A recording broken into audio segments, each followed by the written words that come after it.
একটা শিশু বাচ্চা যখন মায়ের গর্ভে থেকে দুনিয়া ভূমিষ্ঠ হয়, একটা শিশু মানে নবজাতক যেদিন মায়ের গর্ভ থেকে দুনিয়ায় ভূমিষ্ঠ হয়, সেই বাচ্চার জন্য মানুষ কত আদর, কত যত্ন, কত আদর সোহাগ তার জন্য।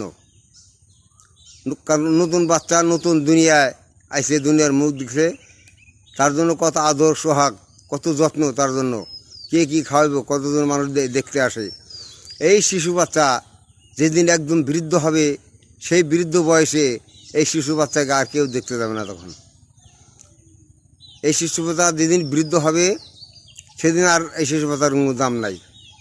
এই জন্য মানুষ যখন বৃদ্ধ হয়, বৃদ্ধ করে মানুষের কোনো দাম থাকে না। বৃদ্ধকালে বৃদ্ধ মানুষের কোনো দাম থাকে না। বয়স হয়ে গেলে তার কোনো দাম থাকে না, তার কোনো মূল্য থাকে না। কারণ তার রুজি থাকে না, রুজি রোজগার থাকে না, অচল হয়ে যায়, হ্যাঁ, বার্ধক্যে পরিণত হয়। কাজেই যেমন পিতা মাতা, মা বাবা যখন বৃদ্ধ হয়, বার্ধক্যে পরিণত হয়, এই জন্য মা বাবার কোনো দাম থাকে না। মা বাবার অনেকে দাম দেয় না।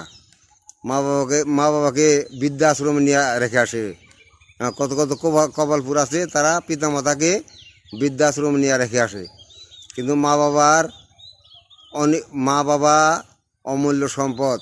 মা বাবা কষ্ট করে লালন পালন করছে সন্তানকে। কাজে সন্তানের দায়িত্ব আছে মা বাবাকে লালন পালন করা।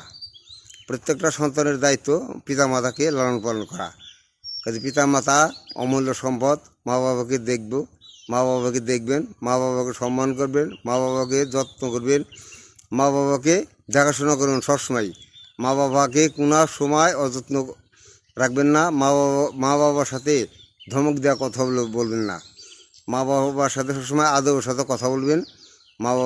মা বাবার সেবা করবেন। আল্লাহ পাক মা বাবার সেবাটা ফরজ করে দিয়েছে। আল্লাহ পাক কুরআন কারীমে বলছে, অবিল ওয়ালিদাইনি ইহসানা।